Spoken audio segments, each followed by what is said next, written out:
মধ্যপ্রাচ্যের আকাশে থেকে থেকে মিসাইল আর ফাইটার জেটের শব্দ।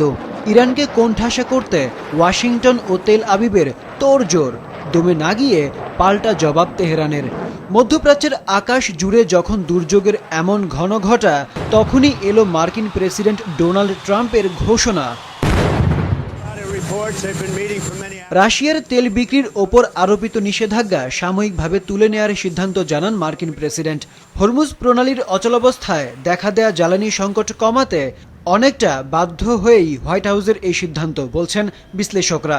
ইউক্রেন যুদ্ধ পরিস্থিতিতে এই সিদ্ধান্ত রাশিয়ার জন্য এক বড় স্বস্তি। রয়টার্সের দেয়া তথ্য অনুযায়ী চলতি এপ্রিলে রাশিয়া তেল উত্তোলন কর থেকে আয় করবে প্রায় $9 বিলিয়ন, যা স্বাভাবিকের তুলনায় প্রায় দ্বিগুণ। এ খাতে মার্চ মাসে মস্কোর আয় ছিল 327 বিলিয়ন রুবল, এপ্রিলে যা দাঁড়ায় 700 বিলিয়ন রুবলে। এই বছর এই খাত থেকে 7,90,000 কোটি রুবল আয়ের লক্ষ্যমাত্রা নির্ধারণ করেছে রাশিয়া। তবে পরিস্থিতির উন্নতি না হলে আয়ের পরিমাণ মস্কোর প্রত্যাশাকেও ছাড়িয়ে যেতে পারে। বিশ্ব বাজারে দিন দিন বাড়ছে রাশিয়ার তেল ও গ্যাসের চাহিদা। সব মিলিয়ে ইরান যুদ্ধে সবচেয়ে বেশি লাভের হিসেবটা করছে মস্কো। অন্যদিকে ইউক্রেনের জন্য বরাদ্দকৃত মার্কিন সামরিক রসদ এখন ব্যয় হচ্ছে ইরান যুদ্ধে, যা রাশিয়াকে সুবিধা দিতে পারে, মনে করছেন বিশ্লেষকরা। বিশ্বের দ্বিতীয় বৃহত্তম অর্থনীতির দেশ চীনের লাভটাও নেহাত কম নয়। শুরু থেকে জটিলতায় না জড়িয়ে মধ্যপ্রাচ্য পরিস্থিতি দূর থেকে পর্যবেক্ষণ করে আসছে বেইজিং। ট্রাম্পের অতিরিক্ত শুল্কের হুমকিকে বুড়ো আঙুল দেখিয়ে ইরানকে অস্ত্র সরবরাহ অব্যাহত রাখে চীন।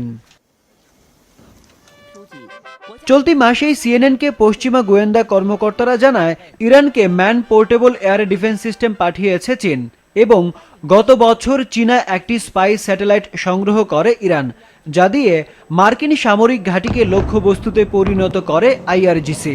সব মিলিয়ে তীব্র জ্বালানি সংকটেও পর্যাপ্ত তেল মজুত রাখা অস্ত্র বিক্রি সুবিধা দিচ্ছে বেইজিংকে। রাজস্ব আয়ের মাত্র 20% রপ্তানি খাত থেকে আসায় মধ্যপ্রাচ্যের সংকটেও চাপহীন চীন। ইরান যুদ্ধে বড় অঙ্কের লাভের হিসেব গুনছে ল্যান্ড অফ মেনি ওয়াটার্স খ্যাত দেশ গায়ানাও। দ্য ইকোনমিস্টের রিপোর্ট অনুযায়ী তেল রপ্তানি থেকে প্রতি সপ্তাহে যেখানে $370 মিলিয়ন আয় করত দেশটি, মধ্যপ্রাচ্য যুদ্ধ শুরুর পর সেই আয় দাঁড়িয়েছে $623 মিলিয়ন। বিনিয়োগকারীরাও নতুন উৎপাদনকারী অঞ্চল হিসেবে বেছে নিচ্ছে এই উন্নয়নশীল দেশটিকে। তেল উৎপাদনকারী দেশ কানাডাও এই খাতে পিছিয়ে নেই। উৎপাদিত তেলের 96% যুক্তরাষ্ট্রে রপ্তানি করায় বেশ চাপহীন আছে কানাডা। তেল পরিবহনের জন্য নিজস্ব পাইপলাইন, রেলপথ ও সামুদ্রিক ট্যাঙ্কার ব্যবহার করে দেশটি।